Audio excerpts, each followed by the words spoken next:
స్తోత్రం.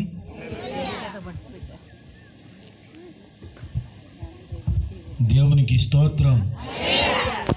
హల్లెలూయా. ఒక మైక్ ఒకరు పట్టుకోండి.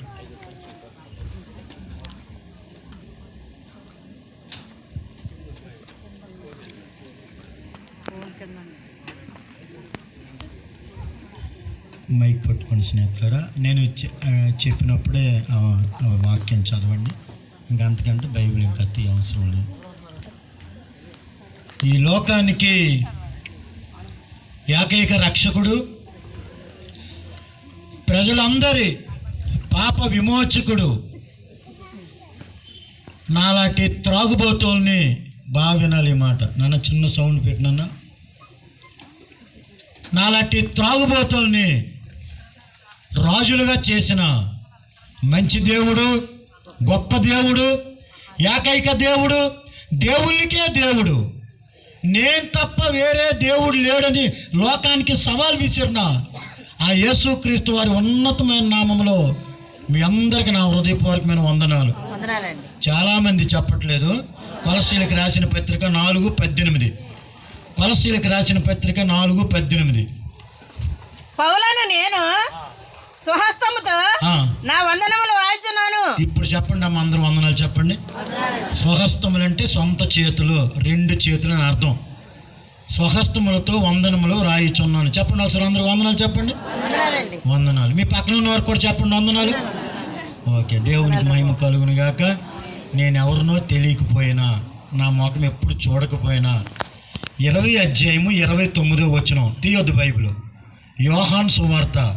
చూసి నమ్మిన వారి కంటే, అది తోమా గారితో యేసుప్రభు గారు చెప్పిన మాట. నేను ఎవరో తెలియకపోయినా నాకు ఇక్కడ అవకాశం ఇచ్చిన దైవజనులు, అభిషక్తులు, ఆత్మపూర్ణులైన యేసుపాదం అయ్య గారికి నా హృదయపూర్వకమైన వందనాలండి. అయ్యగారు కూడా ఒకసారి అందరూ వందనాలు చెప్పండి. వందనాలు చెప్పండి అయ్యగారికి ఒక్కసారి. అలాగే అమ్మగారికి, బిడ్డలకి, మరి ముఖ్యంగా గనులైన దైవజనులు ఎక్కడ ఉన్నారు? గనులైన దైవజనులు అందరికి కూడా నా హృదయపూర్వకమైన వందనాలు. సంఘ పెద్దలకు కూడా వందనాలు. సంఘ పెద్దలకి వందనాలు, సంఘ బిడ్డలకు కూడా వందనాలు. దేవునికి స్తోత్రం. హల్లెలూయా. స్నేహితులారా, ఈరోజు మీరు నాకు దొరికారు, నేను మీకు దొరికాను. మనందరికి యేసయ్య దొరికాడు. గట్టి చప్పుడు కొట్టండి ఒకసారి. దేవునికి స్తోత్రం కలుగును గాక. ఈ మధ్యన సర్వేలో ఒకటి తేలిందండి. అలాగే ఇంకొక మాట నేను చెప్పడం మర్చిపోయాను, క్షమించాలి. చార్లీ సైగర్ కూడా, హైదరాబాద్లో ఉన్న చార్లీ సైగర్ కూడా నా హృదయపూర్వకమైన వందనాలు చెల్లిస్తున్నానండి. అలాగే నాకు పరిచయం చేసిన అంశల దీవిలో ఒక దైవజనులు ఉన్నారు, మోషే గారని. ఆయన కూడా నా హృదయపూర్వకమైన వందనాలు. దేవునికి స్తోత్రం. ఈ మధ్యన సర్వేలో ఒకటి తేలింది. ఏం తేలిందంటే స్నేహితులారా, చాలామంది హార్ట్ అటాక్తో చనిపోతున్నారు, గుండె జబ్బుతో చాలామంది చనిపోతున్నారు. ఎందుకు చనిపోతున్నారని ఆరా తీస్తే, ఎందుకు చనిపోతున్నారని ఆలోచిస్తే, దాంట్లో పురుషులు ఎక్కువ చనిపోతున్నారు, స్త్రీలు కాదండి. పురుషులు ఎక్కువ హార్ట్ అటాక్తో చనిపోతున్నారు. ఎందుకంటే వాళ్ళంట కన్నీరు కార్చరంట. హృదయం అంతా, గుండె అంతా బరువుగానే ఉంచుకుంటారంట స్నేహితులారా. కన్నీరు కారిస్తే హృదయం అంతా తేలిక అయిపోద్ది. దేవునికి స్తోత్రం. రెండోది, పురుషులు అంట చప్పెట్లు కొట్టరంట. చప్పెట్లు కొట్టినా గుండె జబ్బు రాదంట, కన్నీరు కార్చినా గుండె జబ్బు రాదంట. స్త్రీలు చప్పెట్లు కొడతారు, కన్నీరు కారుస్తారు. అందుకే మీ అందరికి వందనాలండి. స్త్రీలందరికీ వందనాలు. పురుషులు కూడా. అందుకే యేసుప్రభు ఏం చెప్పారు తెలుసండి? ఇజ్రాయెల్ చూడండి, ఎక్కడైనా సరే అదే నపుంసులు అంటారు కదా, వాళ్ళు ఎప్పుడు చప్పెట్లు కొట్టుకొని ఉంటారు. ఈ బస్సు దిగితే ఆ బస్సు, ఆ ట్రైన్ దిగితే ఈ ట్రైను. వాళ్ళు ఎప్పుడు కూడా గుండె జబ్బుతో చనిపోయారని ఒక్కడ చూపించండి, ఒక్కడ చనిపోడండి. అలాగా ఈరోజు మనకెందుకండి ఆ కర్మ? అందుకే యేసుప్రభు ఎప్పుడో చెప్పారు, 47వ కీర్తన 1వ వచనంలో ఏం చెప్పారు? సర్వజనులారా, ఇప్పుడు కొట్టండి చేతుల పైకెత్తి.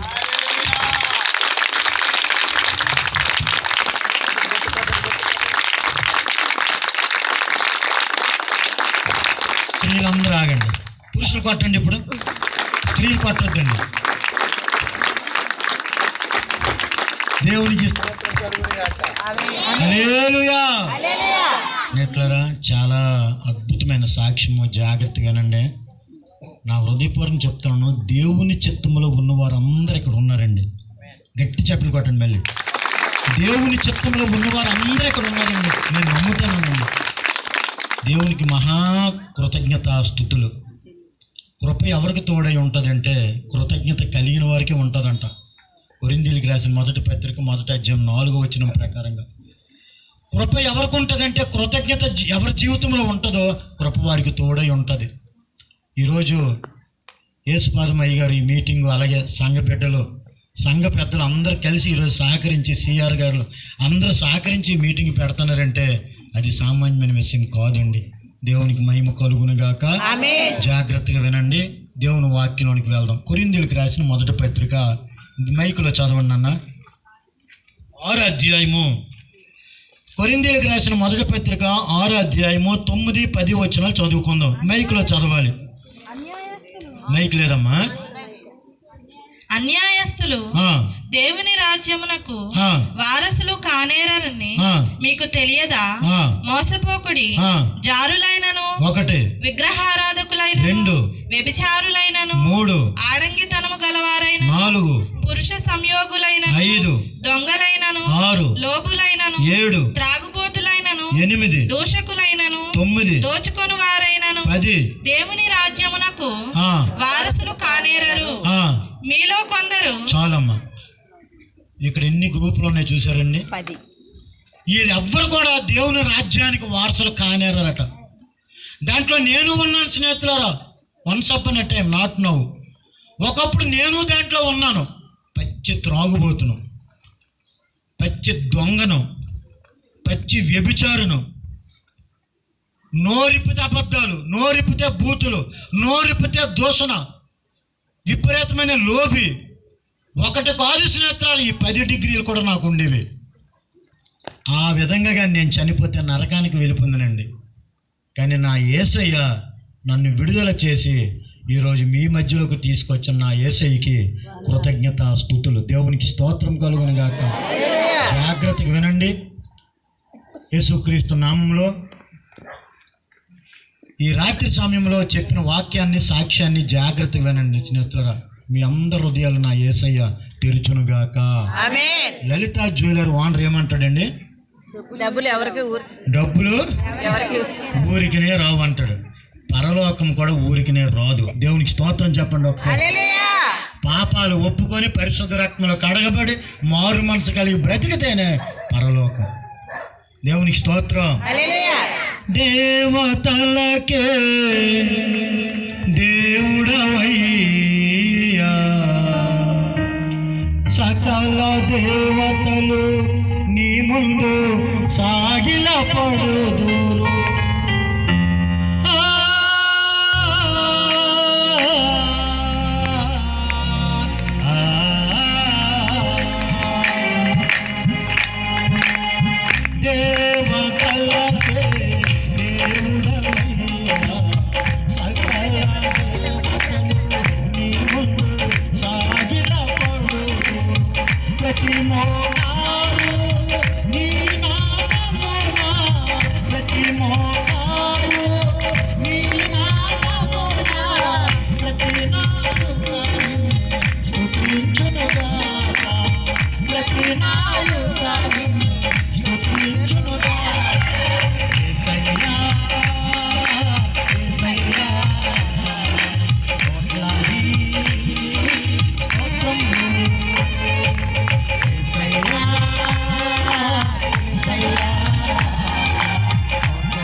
పరిశుద్ధతలో మహనీయుడవు, పరిశుద్ధతలో మహనీయుడవు, పరిశుద్ధతలో మహనీయుడవు, మృత్యుంజయుడా అమరవీరుడా, మృత్యుంజయుడా అమరవీరుడా.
యేసయ్యా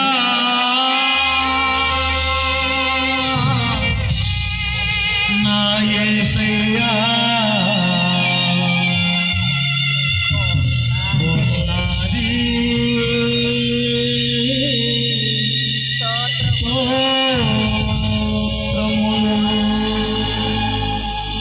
పరిశుద్ధుడైన తండ్రి, నీ పరిశుద్ధమైన ఘనమైన నామానికి నా శిరస్సు వంచి హృదయపూర్వకమైన కృతజ్ఞతాస్తుతులు చెల్లిస్తున్నాను నాయన. మంచి దేవుడు నాయన, గొప్ప దేవుడు నాయన. నీలాంటి దేవుడిని కలిగి ఉన్నందుకు మేము ధన్యులమయ్యాం ప్రభా. 33వ కీర్తన 12వ వచనం, 144వ కీర్తన 15వ వచనం, యెహోవా తనకు దేవుడు గల జనులు ధన్యులన్నారు యేసు ప్రభా. మేము ధన్యులము, నేను ధన్యుడు. ఈ రాత్రి చివరి ముగింపు సభలో నేను మాట్లాడితే ప్రయోజనం లేదు యేసయ్యా, నిష్ప్రయోజనమైన సేవలు నాయన. మత్తయి సువార్త 10:20 వచనాన్ని ఎత్తుపట్టుకుంటున్నాం తండ్రి. మీ తండ్రి ఆత్మ మాట్లాడుతున్నది కానీ మాట్లాడుతున్నది మీరు కాదని నాయన నా వాగ్దానం నెరవేర్చండి యేసు ప్రభా. అపోస్తుల కార్యములు 13:38 ప్రకారంగా నాయన పేతురు గారు మాట్లాడినప్పుడు అన్యుల హృదయాలు తెరవబడ్డారు ప్రభా. లోకాసు వార్త 24:45 ప్రకారంగా మీరు మాట్లాడినప్పుడు శిష్యుల మనసులు తెరవబడ్డారు ప్రభా. పౌలు గారు మాట్లాడినప్పుడు 16:14